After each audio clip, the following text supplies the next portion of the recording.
চাঁদপুরের হাইমচরে জাহাজে 7 খুনের ঘটনায় গ্রেপ্তার আকাশ মণ্ডল ইরফান ক্ষোভ থেকে জাহাজের মাস্টারকে হত্যা করেন। পরে ধরা পড়ার বয়ে অন্যদের হত্যার পরিকল্পনা করেন। তিনি একাই এ ঘটনার সঙ্গে যুক্ত।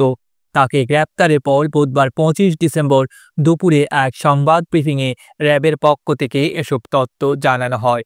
বুধবার দুপুর 12টার দিকে কুমিল্লা নগরীর শাকতলা এলাকায় র্যাব 11 এর CPC-2 কুমিল্লা কার্যালয়ে সংবাদ ব্রিফিং হয়।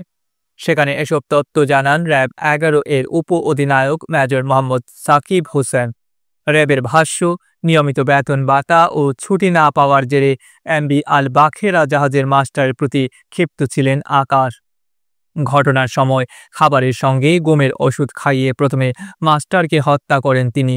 এরপর চিন্তা করেন অন্যরা জীবিত থাকলে তিনি সহজেই ধরা পড়ে যাবেন। তখন জাহাজে থাকা বাকি সবাইকে হত্যার পরিকল্পনা করেন তিনি। জাহাজে থাকা অন্য 7 জনকে আঘাত করেন, এর মধ্যে একজন বেঁচে যান। চাঁদপুরের হাইমচর উপজেলার ঈশানবালা খালের মুখে নোঙর করা জাহাজটিতে হত্যার এ ঘটনা ঘটে। এ ঘটনায় মঙ্গলবার 24 ডিসেম্বর রাতে র্যাব সদর দপ্তরের গোয়েন্দা শাখা র্যাব 11 ও র্যাব 6 যৌথ অভিযান চালিয়ে বাগেরহাটের চিতলমারি থেকে আকাশকে গ্রেপ্তার করে। তিনি বাগেরহাটের ফকিরহাট এলাকার জগদীশ মণ্ডলের ছেলে। তিনি জাহাজটিতে প্রায় 8 মাস ধরে লস্কর পদে কর্মরত ছিলেন। গ্রেপ্তারের সময় আকাশের কাছ থেকে একটি হ্যান্ড গ্লাভস, একটি ব্যাগ, ঘুমের ওষুধের খালি পাতা, নিহত ব্যক্তিদের ব্যবহৃত 5টি ও আকাশের ব্যবহৃত 2টি সহ মোট 60টি মুঠোফোন এবং বিভিন্ন জায়গায় রক্ত মাখানো নীল রঙের একটি জিন্স প্যান্ট উদ্ধার করা হয়। ঘটনার সময় ওই জিন্স প্যান্ট পরেছিলেন তিনি। সংবাদ সম্মেলনে মেজর মোহাম্মদ সাকিব হোসেন বলেন, MV আল বাখেরা জাহাজ থেকে সোমবার 23 ডিসেম্বর বেলা 3টার পর 5 জনের রক্তাক্ত মরদেহ উদ্ধার করা হয়।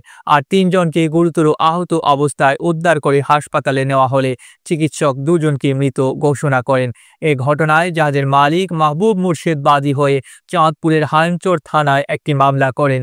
তথ্য প্রযুক্তি সহায়তায় সোমবার রাতে এক আত্মীয়ের বাড়ি থেকে আকাশ মণ্ডল ওরফে ইরফানকে গ্রেপ্তার করা হয়। প্রাথমিক জিজ্ঞাসাবাদে তিনি হত্যার সঙ্গে সম্পৃক্ততার বিষয়ে তথ্য দেন।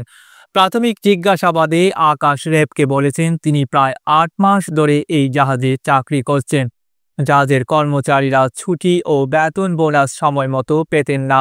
বিভিন্ন ধরনের বিল কর্মচারীদের না দিয়ে জাহাজের মাস্টার গোলাম কিবরিয়া একাই ভোগ করতেন। এছাড়া জাহাজের মাস্টার কর্মচারীদের সঙ্গে রাগারাগি করতেন।